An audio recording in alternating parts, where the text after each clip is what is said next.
Time now for Back Pages tonight here on Sky Sports News, bringing you a first look at the sports stories in the morning's newspapers. Joining me, the Independent's Miguel Delaney and Jason Burt from The Telegraph. Welcome to both of you. Let's run you through the back pages. The Sun lead with Liverpool as the club demand answers on Sunday's offside call, which led to Virgil van Dijk's goal being disallowed. The Guardian reports on similar plus news of England being hit by injuries ahead of next weekend's international against New Zealand. Tommy Freeman and Ollie Chesham are the two players who are doubts. The Metro take a deeper look at Liverpool's problems, with Andy Robertson refusing to give up on consecutive Premier League titles. And you bring out the Wirtz in him is the headline in The Star as Germany manager Julian Nagelsmann tried to explain the form of Florian Wirtz. The Mirror also splashed on the same story with the headline, "Cop to blame for Flo woe." Ferrari's talk less swipe at Hamilton. Arteta's gift of the gab. We'll get stuck into all of those. Finally, the Telegraph report, the IOC are set to ban transgender athletes from competing in the Games.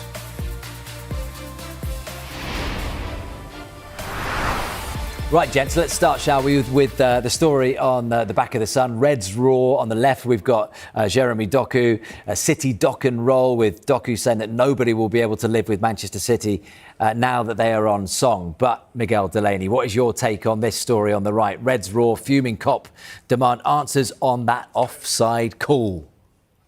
Well, they're demanding answers, but surely the answer is, OK, it's a borderline call. Maybe then subjective interpretation, but to my mind, it was actually fair enough. I could see why it wasn't given where Robertson was stationed, even allowing for the fact that Donnarumma was struggling to get it anyway. I actually would have had much more issue with the penalty call just before it, that did actually set off City's scoring. But generally, I have to say, I don't like this increasing trend. It's something we've discussed on the show a lot. In fact, on the New Year show, we predicted that maybe one potential development for 2025 was that a refereeing decision is eventually taken to court. Now, obviously, Liverpool haven't gone anywhere near that far, but this is all part of this, growing trend of increasing challenges to decisions that happen on the pitch.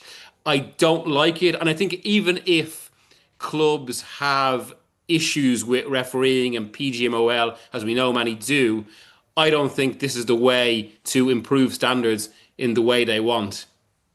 Jason, obviously it's in the Guardian as well. Official complaint, Liverpool contact the PGMOL over controversial Van Dijk decision. There's a story on Mo Salah, which we'll talk about there in a minute as well. But I mean, as Miguel just touched on there, Jason, if it does go into to legal battles, how does that ever play out when we are talking about subjectivity? I don't think this will go to any sort of legal battle. I think the clubs obviously sign up to the rules. I think to be fair to Liverpool, they're asking for is clarity on how the rules are being interpreted, or the laws of the game are being interpreted.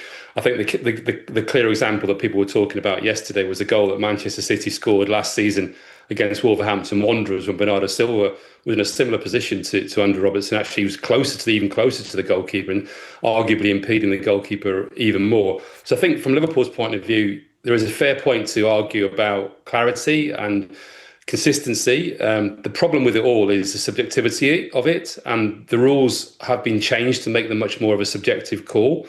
The laws are much more opaque than they used to be, and there's lack of clarity around that, which is causing a confusion. It is a referee's call, and I think the problem with it is that you can't really challenge it in a way that Liverpool are trying to. I think all they're probably asking for is a bit of clarity and by the nature of what they're doing, put pressure on the officials that the next time this happens, it goes in their favour. And as Miguel touched upon, we've seen this from a few clubs already, Nottingham Forest, Arsenal, Villa, all challenging the PGMOL in this way. And it's not what we want to see in the game. It's becoming so sort of, confrontational in the way that, almost like every rule is being challenged, every decision is being challenged. We talk a little bit about the sort of, obviously talk an awful lot about the VAR and how that affects football and the kind of relief that some people feel now watching games that don't have VAR. And I think we've just got to be careful that we're not just taking football in a direction where actually it's becoming such such a sort of bogged down in these issues that it's been a bit of a turn-off. The key thing with all of this, actually, really, is I get what Liverpool are saying, but they should also listen to what their manager said yesterday. Yes, he complained about this decision, but he also said it didn't really materially affect the result, that they just weren't good enough, and they were well beaten by Manchester City. So I guess the argument is there may be a little bit of sour grapes as well, although they will claim it's more to do with getting clarity around the laws of the game. Yeah, in the Metro, Miguel, Reds won't duck a fight. In terms of Liverpool's title hopes, where do you see that? Andy Robertson says they're not going to give up. I mean, look, you look at the table, 8 points behind the leaders, Arsenal, even humbled by the fact that they're behind Manchester United on goal difference. Yeah, look, at the moment, it doesn't look like they're going to be even challenging to defend their title. But I mean, I would never kind of write a team off completely in November, or certainly not the champions, because, it's eminently possible that in the new year, a team like that finally clicks and goes on a 10-game winning run, and then the entire complexion of the titles change. At the moment, it looks very unlikely, because I think one of the biggest issues with Sunday's game was really, I mean, in some ways, it was, I know this sounds a little bit ridiculous, but in some ways it was worse than the recent kind of losing run, because it had felt like they were out of that. And then suddenly it's as if a whole new set of problems, or at least new manifestations of existing problems, appeared in this match to show that they're not actually out of this run, and Slot has so much to solve. And this is why right now it's very difficult to see them putting any sort of run together, because it's also very difficult to see what sort of team this is. And Robertson can obviously go on about how they will shot at the defiance. He needs to be a leader. But I mean, watching that game yesterday, especially how striking it was with how poor Salah was, and I do feel increasingly that kind of articulates a real issue with this Liverpool team, which is that essentially they're caught between two eras. They've signed so many forwards in the summer, obviously, to eventually initiate a new era, but they can't play that new front line because, well, Salah is there. And while Salah is there, it's not just that he's a presence of the team, it's the way Salah plays. He's got such a disproportionate gravitational effect on how the rest of the team has to play. The team almost has to be shaped around them. And while we've got this sort of impasse, it feels like a lot of kind of Liverpool problems are going to flow from there, from Wirtz's positioning to the potential impact of Isak, and also just how imbalanced the team looks right now. I mean, it does raise questions about the summer recruitment and how front-loaded it was. Looking at the Star Sport, Jason, Reds at fault for German deficiency. Nagelsmann takes a swipe at Liverpool. You bring out the Wirtz in him. Germany boss Julian Nagelsmann has blamed Liverpool's poor form for lousy finishing for Florian Wirtz's tough start to life at Anfield. And then you had Sky Sports' pundit, obviously Gary Neville, saying that he looked like a little boy in that defeat at the Etihad. Which camp are you in, Nagelsmann or Neville? Well, neither. I think Nagelsmann's criticism is over the top, and I think Gary Neville's criticism is certainly over the top. And I think it's that classic, we're in November. He's obviously moved to Liverpool for a huge fee, huge expectation, rightly so, on him. It's just still very, very early days. It's very, very difficult to sort of expect him to run games straight away at a club like Liverpool in the Premier League. It'll take him some time to get to the pace of the game. Very, very different player. But Nico Gonzalez, for example, when he went to Manchester City, looked like he was never going to cope with the Premier League. And now he looks like an absolutely fantastic understudy for Rodri. So I think with Wirtz, I think the key issue with Wirtz, really, I think Miguel's touched upon it, is the imbalance in the team and where exactly is he going to play. And I think if they are going to obviously invest in Wirtz, not just in terms of the finances, but in terms of what he does for the team, they need to build it a bit more around him. And that then obviously moves on to the question of where does that leave players like Salah. I think the sort of structure of the team isn't quite right at the moment, and it's not a surprise that they've looked better when they reverted a little bit more to the way they played last season. So what's really weird about this season is Liverpool have almost deliberately plunged themselves into transition. They went from being the champions, and obviously we'd expect them to build upon that. And during the course of the summer, they were building and building and building. They just kept building and building and building. There's more and more attacking players coming in. And I still thought they'd be better than this, but I did start to wonder, as Miguel touched upon, about the balance of the recruitment and also how far they were going with all this. With Wirtz, I think he is an exceptional player.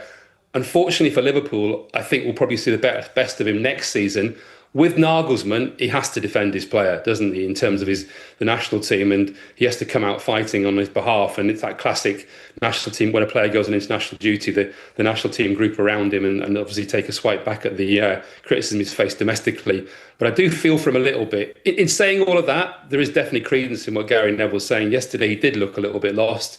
It didn't really look like he knew what he was expected to do in that team. At one stage, he was almost playing in the middle as a false nine. But I think that's more incumbent on Arne Slot to find a solution to it than on Florian Wirtz at the moment. Yeah, and in the Mirror, Miguel, Kopp to blame for Flo Woe. Nagelsmann slams Slot's misfiring stars. And look, he did play out on the left, didn't he, at the Etihad? He was jeered by the Manchester City fans because, of course, he turned down Manchester City to go to Liverpool in the end in that £116 million move. I mean, this could all work out all right, couldn't it, if Isak comes back to full fitness and then he's threading those balls through? I mean, and that's Nagelsmann's point, right? Yeah, and also Ollie Holt's done a piece today actually in the Mail about how, for everyone looking to Juan Sebastian Varane or similar examples like that, it did take players like Robert Perez and Dennis Bergkamp time to settle, and then look what they went on to do. Just be how you start doesn't necessarily, dictate that's how it's going to go indefinitely. Obviously, there is a different and more challenging dimension because he's a young player who's gone for a lot of money. But then part of the reason he's cost that much money is because he's got the personality and the quality to eventually withstand this.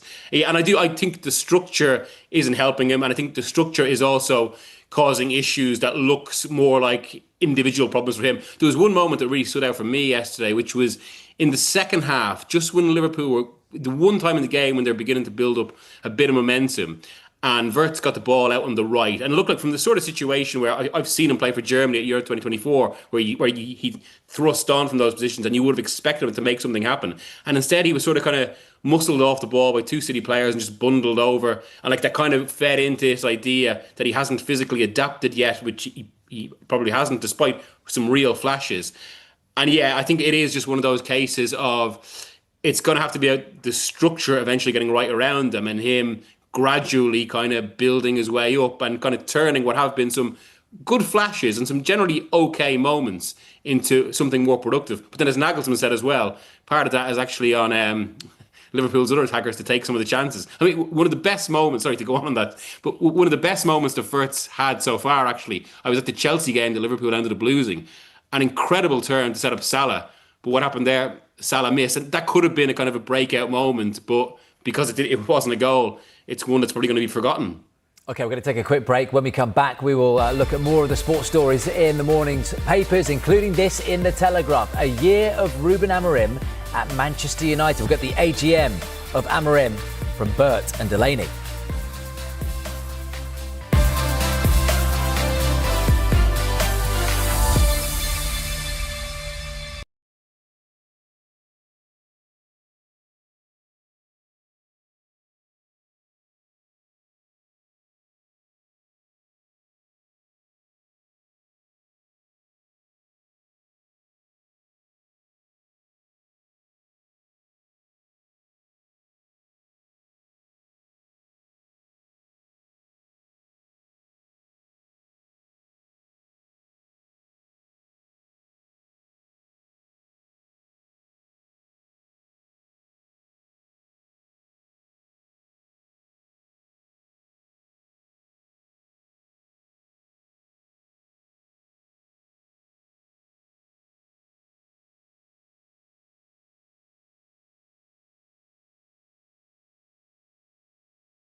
You're watching Back Pages tonight. Welcome back to The Independent's Miguel Delaney and Jason Burt from The Telegraph. Let's go through a few more of the back pages. In fact, in The Telegraph, Miguel, Olympics to ban trans athletes. Tell us about this story. The IOC set to update policy after results of scientific report. Yeah, this has obviously been a long-running storyline that's provoked more emotion than almost anything I can remember in modern sport, and for a while looked intractable for many reasons. Instead, it looks like there's going to be some sort of, I suppose, conclusion, if people will dispute whether it's a solution, because of the campaign pledge of new IOC President Kirsty Coventry that she would seek to protect the female category. And it looks like that in the new year, at some point in the new year, transgender women will be banned from competing in the female category. That comes in the back, just surveying the reporting from our colleagues who do sports news, on the back of a scientific review that was presented at AOC about the permanent advantages of being born male. Now, from looking at some of the reporting, there has been a statement from the AOC where they are downplaying the extent of some of the reporting. They're downplaying the idea that any decision has been settled upon. And there is some internal debate within the IOC about the exact terms of any ban. But certainly from the way the guys are reporting, from what a lot of sources are saying, it does look like some sort of decision is very close and is to be expected in the new year, even though obviously the IOC can't publicly go as strong on that yet. Jason, let's go back to the Sun. I mentioned this one earlier, but City dock and roll. Jeremy Doku says that nobody will be able to live with Manchester City now that they are on song. I don't know how many horses are in this title race for Mr. Burt, but are Manchester City one of them? They're 4 points behind Arsenal. No one mentioned them in August. No, absolutely. They're definitely in the title race. I think yesterday's performance confirmed that. And Jeremy Doku, outstanding, really. I'm struggling to remember a thrilling wing performance like that from a player. He was absolutely brilliant. It's, obviously Pep Guardiola's 1,000th game as a manager, but for me, that goes down as a Jeremy Doku game. He was just absolutely outstanding. Conor Bradley, felt sorry for him, really struggling to cope with him, and it was one for the ages in terms of the way he played. He's getting better and better. He's had a very good season. I think City are getting better and better.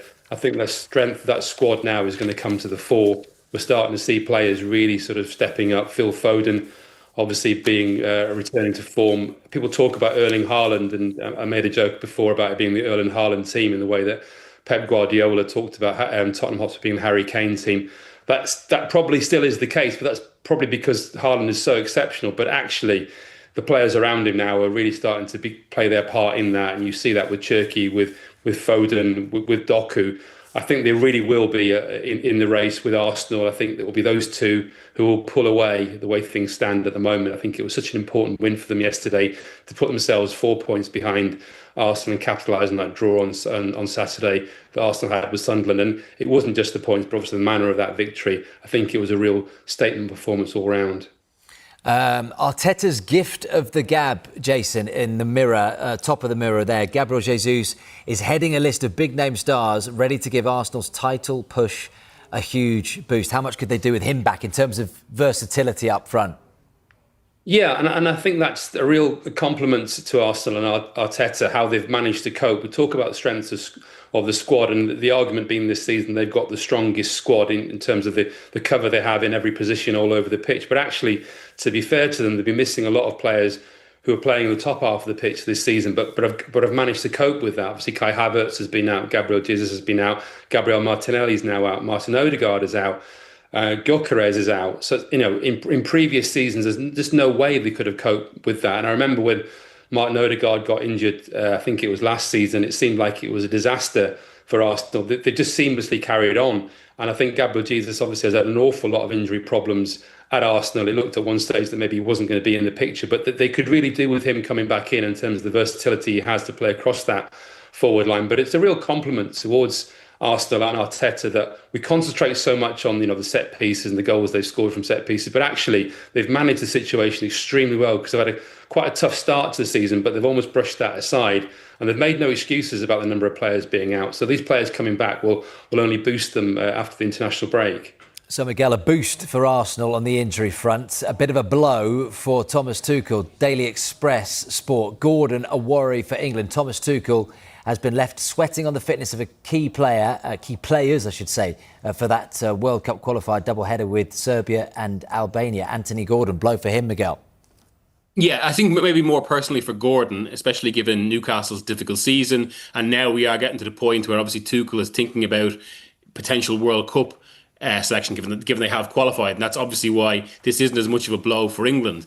But it allows maybe the chance for Tuchel to look around a bit more, to experiment a bit more. Although myself and Jason sat down with him on Friday, and he was talking about how he doesn't want to treat these games as just experimentation matches. He obviously wants to continue England's good form and keep building momentum, and that can sometimes be checked if you are actually looking around at other options. But there is at least he's given himself the space to look at options beyond Gordon, and see what else he can bring. Jason, your paper, a good story in the Telegraph. Amorim's year at United: tears, breaking a TV, and nearly quitting. Pick the bones out of that one for us. Yeah, my colleague James Ducker, he's done a big review of Ruben Amorim's first year in charge of Manchester United. Some might even be surprised he's even made it to 1 year. I think this piece would have been very, very different if it had been written a month ago. But actually, it's much more positive overall in terms of the direction of travel with Amorim. It's been a very rocky time, to say the least, and James has gone through that year and how it's unfolded for Ruben Amorim, and actually also the lessons that maybe he has learnt. And we're seeing, perhaps, obviously, we're still seeing the same sort of emotional character, maybe seeing somebody a little bit more in control of the situation in the last month to 6 weeks, and United have obviously picked up in terms of the way they play. We're starting to see a little bit more of what he's trying to do and whether actually he can achieve that, because certainly for that first period, it didn't look possible, not with this squad. They've made changes, obviously brought players in and so on.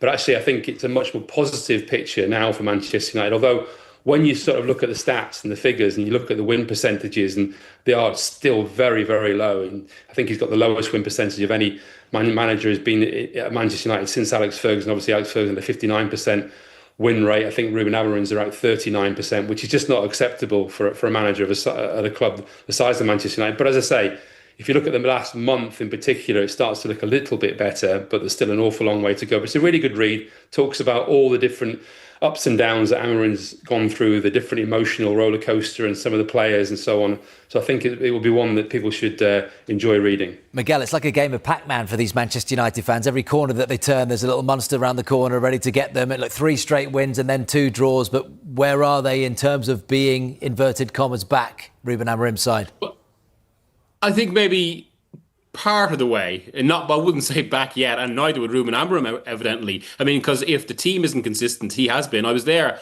on Saturday at Spurs, and obviously it was another kind of late goal for United that maybe salvaged a game that could have been a lot worse, but also one that had looked, I mean, the way Spurs came back was all the worse because United gone ahead in that way. But at least, another late equaliser kind of fostered a little bit of positive momentum. But then after the game, when it was put to Amorim about how things seem to be improving, he himself just went, "We have a lot of problems," and then even spoke about how people look at the results but think there's progress. He himself wasn't willing to go that far. I'm not sure. I mean, he does seem very honest, so I'm not sure you can say how much he doesn't believe that. I personally do think there is improvement, and I have to say, watching the game on Saturday, it did feel like the major issue there was basically that they're still kind of lacking a functioning midfield. And Casemiro, good as he's been, like he does kind of lose momentum after a half. I think that it was another reason why they kind of ceded momentum in this match. And they will sign 2 midfielders eventually, maybe 1 in January. That could be a bit of a stretch. And when that happens, I think we will start to see kind of a complete Amorim team. So I think there is progress, but you can see reasons why he's unhappy, or he still thinks, as he put it, they have a lot of problems. One to finish on here. We've only got 20 seconds or so left, Miguel, but meet the Sunday League All-Stars team. This is in the Daily Telegraph. Fans flock to the Galacticos of Wythenshawe Vets, once worth a combined £132 million. I mean, imagine turning up and seeing these guys playing Sunday League against you. You've got the likes of Papi Cisse, Danny Drinkwater, Emil Heskey, Stephen Ireland, Joleon Lescott. The list goes on. Yeah, it's been one of the stories of the season. This all the more so because it feels like every week when there's a new former player that crops up, a new name, and maybe it's fitting in a season where everyone's talking about bringing kind of elements of football's past back, and there's been talk of kind of Premier League legends from 20 years ago. That team actually curls a few together is all the more appropriate. Miguel, thank you very much. Jason, great to see you as well. If you missed any of the show, there is another chance to see Back Pages tonight at 1:30. The show is also available